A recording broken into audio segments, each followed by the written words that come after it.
دل تبدیل ہوتا ہے. حج میں بڑی قربانیاں دی جاتی ہیں, اور حج تو ہے ہی ساری دیوانگی. حج کے اکثر احکام ایسے جن کی بظاہر کوئی لاجک نہیں ہے. اللہ نے کہا میرے دیوانے بن کے آؤ, جیسے جیسے کہہ رہا ہوں کرتے چلے جاؤ.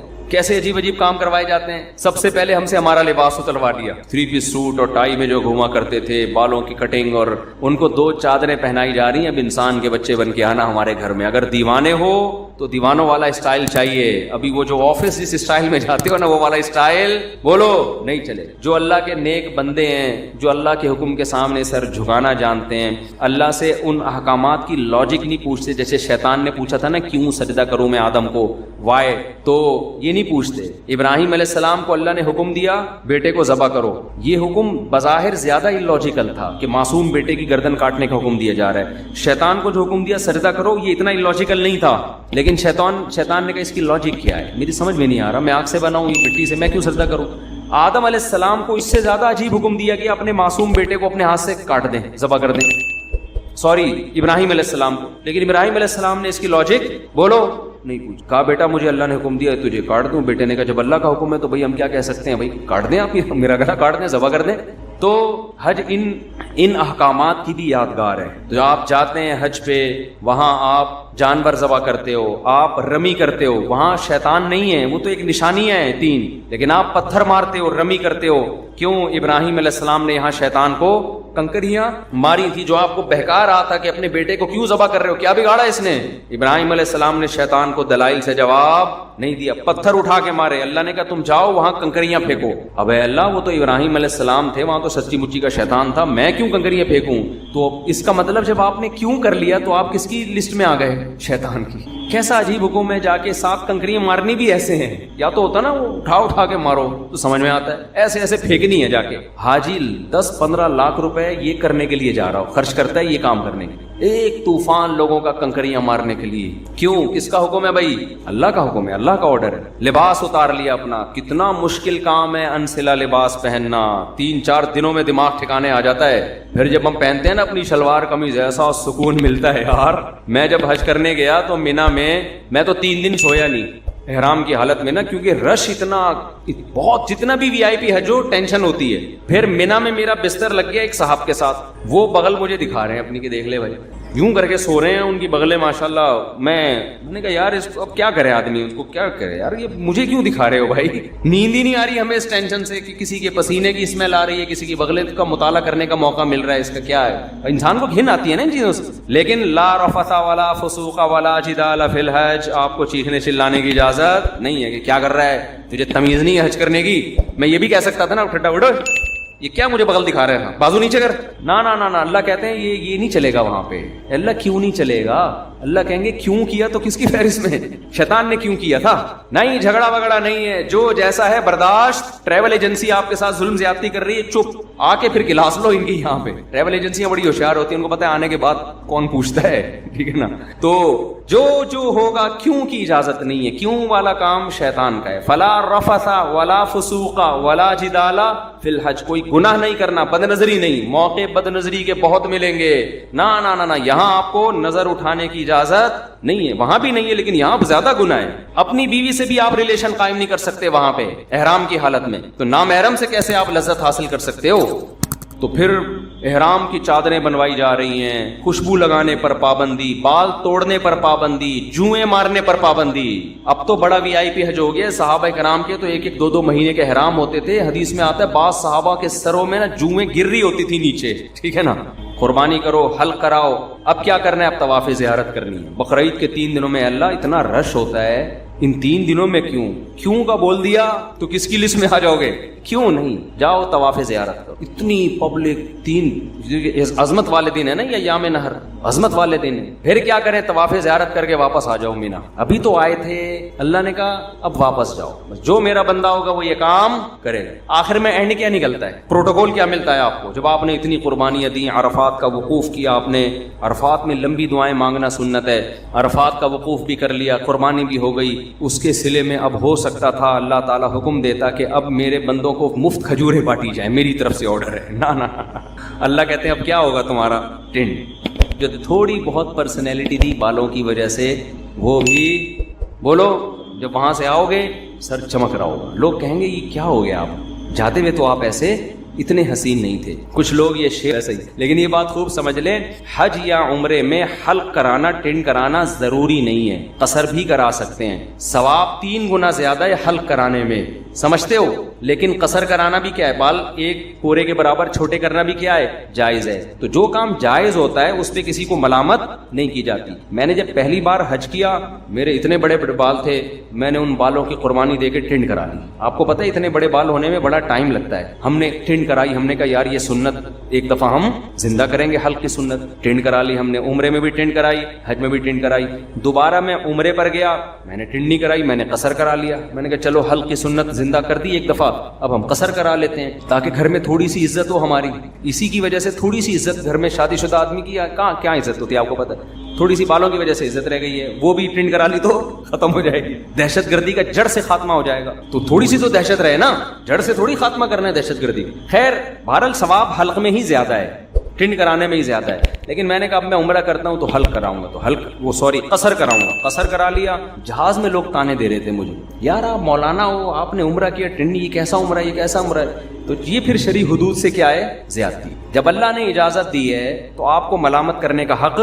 میں نے کہا اب تو میں قصر ہی کراؤں گا, کیونکہ آپ کو اعتراض کیوں ہو رہا ہے اس پہ, میری مرضی. تو اللہ سے آگے نکلنے کی کوشش نہ کریں. بعض دفعہ بعض لوگ, میں جب جدہ میں تھا تو وہاں میں نے دیکھا بہت سے لوگ یہاں 5-6 سال سے جاب کر رہے ہیں, عمرہ نہیں کر رہے. وہ میں نے کہا کیوں نہیں کرتے عمرہ یار, تمہارے تو حرم اتنا قریب ہے. کہہ رہے یار ٹینڈ کرانی پڑے گی, ہم نہیں کرا سکتے. میں نے کہا قصر کرا لو یار. بعض لوگ ٹینڈ نہیں کرا سکتے, ان کو کہہ رہے یار نہیں ہم نہیں, وہ کہہ رہے ہم ٹینڈ میں بہت عجیب سے لگ رہے ہوتے ہیں. تو جب اللہ نے آپشن دیا ہے تو چلو, میں نے کہا یار بالوں کی قربانی نہ دو, یہ تو اللہ نے اجازت دی ہے نا, تو قصر کرا لو. تو ان کو پتہ ہی نہیں تھا کہ قصر بھی ہو سکتا ہے. تو اس لیے آپ حج عمرے سے اس وجہ سے رک جائیں کہ ٹینڈ کرانی پڑے گی, یہ غلط ہے. عمرہ کریں ٹینڈ سے, اگر آپ کو بہت زیادہ نفرت ہے تو بہتر تو یہی ہے کہ کرا لیں, قربانی دے دیں اللہ کی خاطر. لیکن اللہ نے آپشن دیا ہے کس کا, قصر کا بھی آپشن. ایک پورے کے برابر بال چاروں طرف سے کاٹ لیں تو بھی ٹھیک. سمجھتے ہو, تو آئندہ اگر میں گیا تو میرا ارادہ ہے قصر کرانے کا, کہ قصر کرا لوں گا. تو ایسا نہ ہو میں عمرے سے یا حج سے آؤں, آپ بولیں یار یہ تو ویسے جیسے گئے تھے ویسے. آپ کو اعتراض کا حق نہیں ہے. میرے بال, میری ٹینڈ, میری مرضی, میری جیب کے ریال پیسے, میں ٹینڈ کراؤں یا میں قصر کراؤں. ہو سکتا ہے ٹینڈ کرا لوں میں کہ یار قربانی دے دوں, دہشت گردی کا جڑ سے خاتمہ, ایسی کی تیسی. بعد میں دیکھیں گے ہوتا کیا ہے, ہو سکتا ہے یہ بھی ہو جائے, ہو سکتا ہے قصر کر لیں. تو اپنے کسی کے ذاتی معاملات میں دخل انداز, کیونکہ میں پہلے جب عمرہ کیا نا, لوگ مجھے ہر آدمی یہ کیسا عمرہ ہے یار, آپ کے تو سر پہ اسی طرح بال لٹک رہے, یہ کیسا ہے عمرہ ہے یار, یہ کیسا ہے عمرہ ہے یار. تو اعتراض کرنے کی میرے بھائی اجازت نہیں ہے, یہ پھر بدعت ہو جائے گا. سمجھتے ہو, جس چیز کی اللہ نے اجازت دی ہے تو اس کو دیکھو. پیر جمعرات کا روزہ رکھنا سنت ہے نا, نہ رکھے تو آپ کیسے, کیوں نہیں رکھا بھائی سنت ہے ہی اسی لیے کہ کوئی دوسرا طنز نہ کر سکے. یار رمضان کا چھوڑ دے تو آپ پوچھیں یار فرض ہے, کیسے چھوڑ دیں, مسلمان ہو کے روزہ چھوڑ رہے ہو. سمجھتے ہو کہ نہیں سمجھتے؟ تو اس لیے میرے بھائی حج کے لیے پیسے جمع کیا کرو, حج پہ جایا کرو. یہ تو بڑی پیاری عبادت ہے, ایسی یونیک عبادت ہے.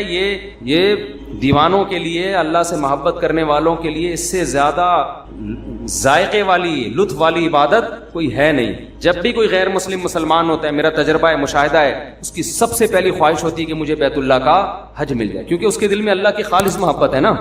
تو اس کی خواہش ہوتی ہے کسی طرح بیت اللہ چلا جاؤں. تو وہ یہودی ہو کے مرے, عیسائی ہو کے مرے, مجھے اس کی پرواہ نہیں. کہ وَلِلَّهِ عَلَى النَّاسِ حِجُّ الْبَيْتِ مَنِ اسْتَطَاعَ إِلَيْهِ سَبِيلًا. اللہ کے لیے لوگوں پر لازم ہے کہ جو بیت اللہ جانے کی استطاعت رکھتے ہیں وہ بیت اللہ کا حج کریں. آگے قرآن کے الفاظ دیکھو, وَلِلَّهِ عَلَى النَّاسِ حِجُّ الْبَيْتِ مَنِ اسْتَطَاعَ إِلَيْهِ سَبِيلًا وَمَنْ كَفَرَ فَإِنَّ اللَّهَ غَنِيٌّ عَنِ الْعَالَمِينَ. جو انکار کرے گا تو اللہ تمام جہان والوں سے غنی ہے. کیا مطلب, بہت بڑی دھمکی ہے. مفتی طارق مسعود کے بیانات کے لیے مفتی صاحب کے آفیشیل چینل مفتی طارق مسعود سپیچز کو سبسکرائب کریں. مفتی صاحب حج کی فضیلت اور نہ کرنے کی وعید. ایک روایت میں آتا ہے کہ جو حج جس پر لازم ہوا وہ حج نہ کرے تو وہ یہودی ہو کے مرے, عیسائی ہو کے مرے, مجھے اس کی پرواہ نہیں. اور قرآن کے الفاظ دیکھو کہ وَلِلَّهِ عَلَى النَّاسِ حِجُّ الْبَيْتِ مَنِ اسْتَطَاعَ إِلَيْهِ سَبِيلًا. اللہ کے لیے لوگوں پر لازم ہے کہ جو بیت اللہ جانے کی استطاعت رکھتے ہیں وہ بیت اللہ کا حج کریں. آگے قرآن کے الفاظ دیکھو وَلِلَّهِ عَلَى النَّاسِ حِجُّ الْبَيْتِ مَنِ اسْتَطَاعَ إِلَيْهِ سَبِيلًا. آگے کیا الفاظ ہیں؟ وَمَنْ كَفَرَ فَإِنَّ اللَّهَ غَنِيٌّ عَنِ الْعَالَمِينَ, جو انکار کرے گا تو اللہ تمام جہان والوں سے غنی ہے. کیا مطلب؟ بہت بڑی دھمکی ہے کہ جو نہیں آئے گا نا استطاعت کے باوجود, اللہ کو اس کی کوئی ضرورت نہیں ہے. یہ جب دھمکی کے الفاظ واضح نہیں ہوتے نا, مبہم ہوتے ہیں, تو بلاغت کا قاعدہ ہے کہ یہ دھمکی چھوٹی نہیں ہوتی بلکہ بہت بڑی ہوتی ہے. تو اللہ کہہ رہے ہیں مجھے پھر تمہاری ضرورت, مجھے تمہاری کوئی ضرورت نہیں ہے. تو اسلام کا ایک رکن ہے. آج کیا ہوتا ہے, میں حج پہ جب گیا تھا, افسوس کے ساتھ کہنا پڑتا ہے کہ سارے بڈھیاں آ رہی ہوتی ہیں حج کے لیے. ٹھیک ہے, اللہ ان کو اس عمر میں توفیق دے رہا ہے, اچھی بات ہے. نہ آنے سے بہتر تھا کہ چلو اب آ گئے. میرے بھائی یہ جوانی کا کام ہے, سمجھتے ہو؟ جب جیسے ہی پیسہ آئے سب سے پہلا کام کیا کرو؟ حج کرو. اس کو ڈیلے کرتے ہیں, سارے کاموں سے فارغ ہو کر, بچیوں کی شادیاں, اپنی بھی 4 ٹوٹل مکمل, سوری غلطی سے نکل گیا, اپنی بھی شادی ہو گئی. کچھ چیزیں میرے منہ سے غلطی سے نکل جاتی, اپنی بھی ایک شادی ہو گئی, اور پھر کیا ہے کہ وہ سارے بزنس سے فارغ ہو ہلا کے جب اب کرنے دھرنے کا کچھ بھی نہیں ہے, بیٹھا ہوا ہے. کیا کریں یار, بوریت بہت ہو رہی ہے. اور تو بھی ساری قسطیں ختم ہو گئیں, دیکھ لیا, کوئی نئی سیریز بھی نہیں آ رہی, وہ ڈرامہ چل رہا تھا وہ بھی ختم, نئی فلم بھی دیکھ لی, ٹھیک ہے نا, سب کچھ ہوا کہ کیا کریں یار. اب بیگم کو مشورہ دو, چلیں حج پہ نہ چلیں؟ چلو ٹھیک ہے, کہاں چلتے ہیں؟ ٹھیک ہے بھائی, ہم جو بڑھاپے میں بھی جا رہے ہیں, ہم خدا نہ خواستہ ان کو برا نہیں کہہ رہے. نیکی تو جس عمر میں کی جائے, جب اللہ قبول کر رہا ہے تو ہم کون ہوتے ہیں؟ لیکن یار تم باقی تو سارے کام تم نے جوانی کے لیے رکھے ہوئے ہیں, حج تم مؤخر کر رہے ہو جب ارطغرل ڈرامے کی ساری قسطیں ختم ہو جائیں گی. بری بات ہے نا یہ. جب آپ اللہ کے حکم کو ویلیو نہیں دو گے تو اللہ آپ کو ویلیو دے گا.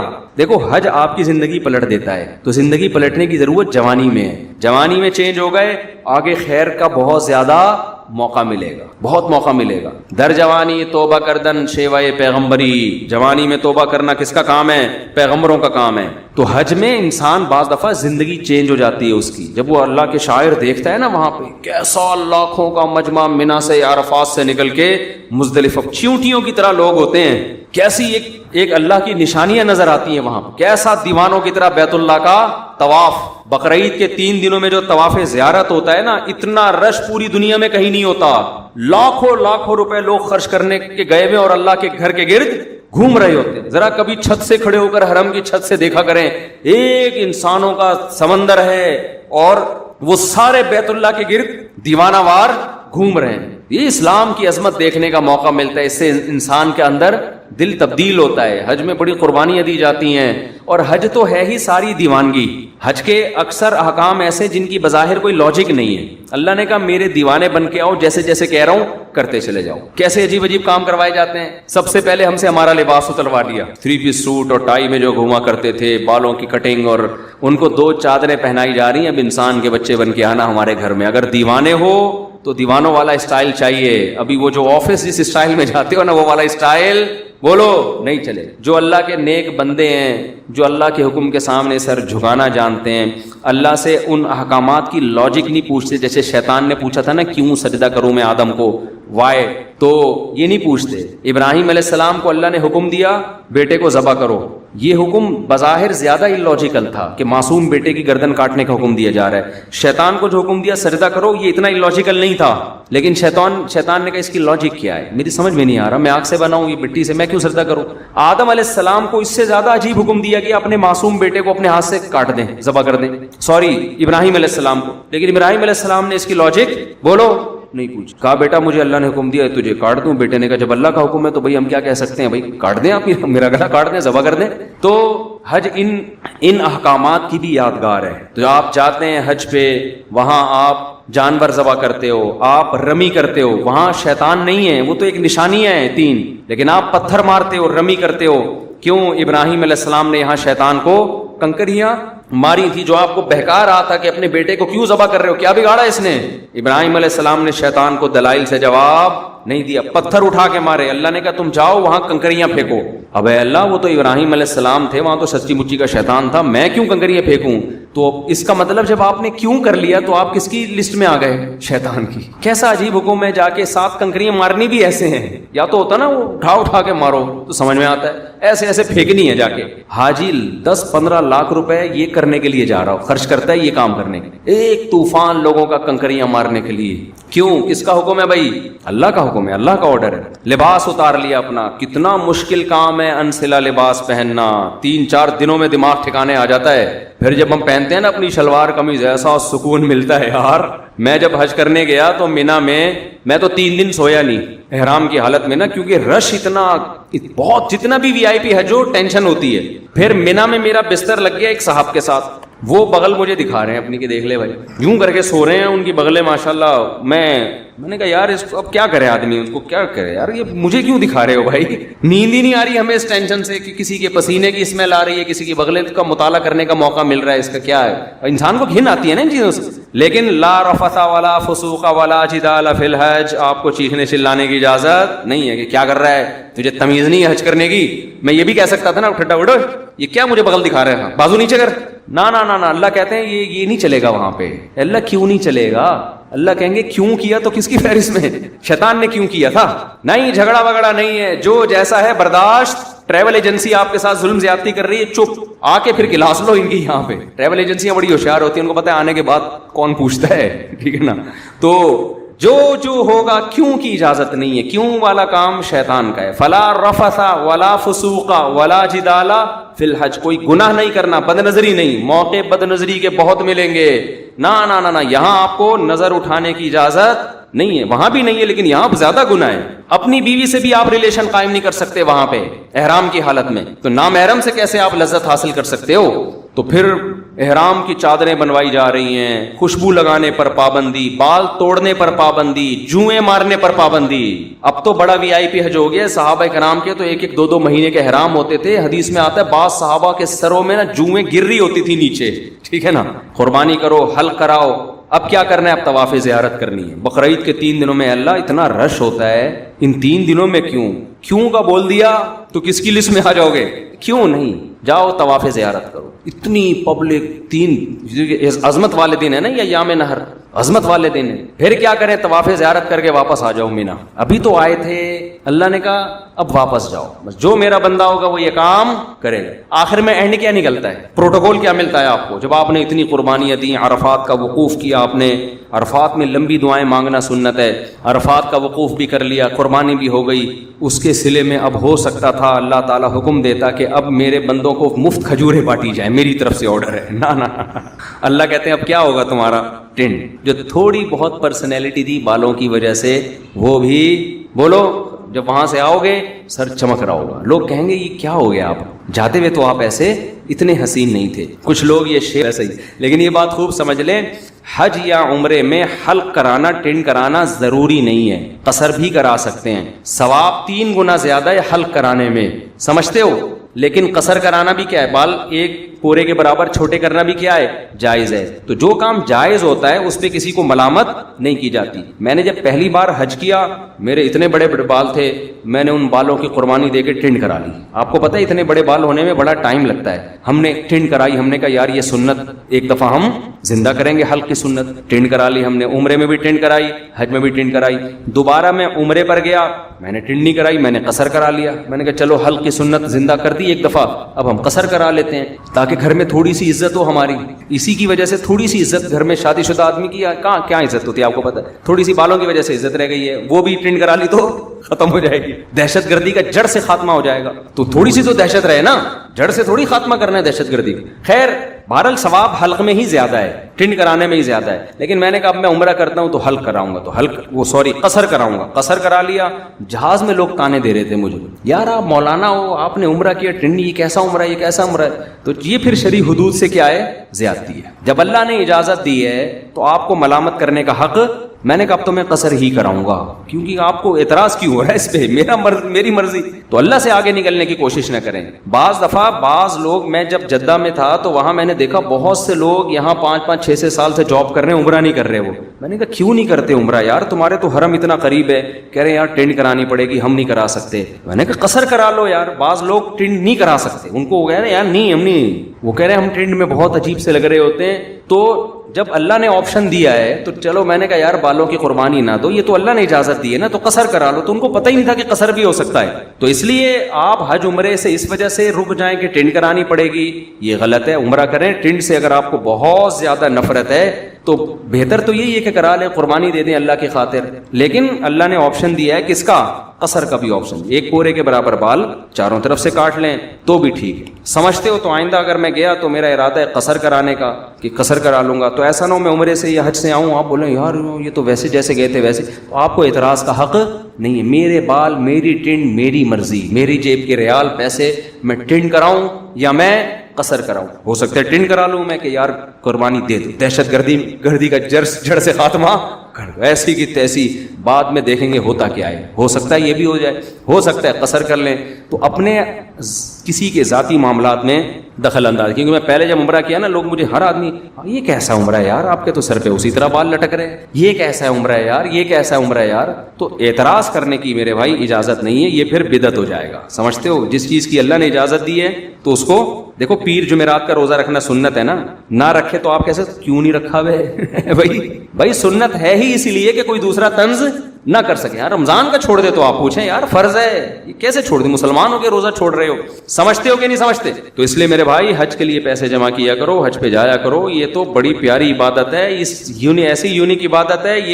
یہ دیوانوں کے لیے, اللہ سے محبت کرنے والوں کے لیے اس سے زیادہ ذائقے والی, لطف والی عبادت کوئی ہے نہیں. جب بھی کوئی غیر مسلم مسلمان ہوتا ہے, میرا تجربہ ہے, مشاہدہ ہے, اس کی سب سے پہلی خواہش ہوتی ہے کہ مجھے بیت اللہ کا حج مل جائے, کیونکہ اس کے دل میں اللہ کی خالص محبت ہے نا, تو اس کی خواہش ہوتی ہے کسی طرح بیت اللہ چلا جاؤں.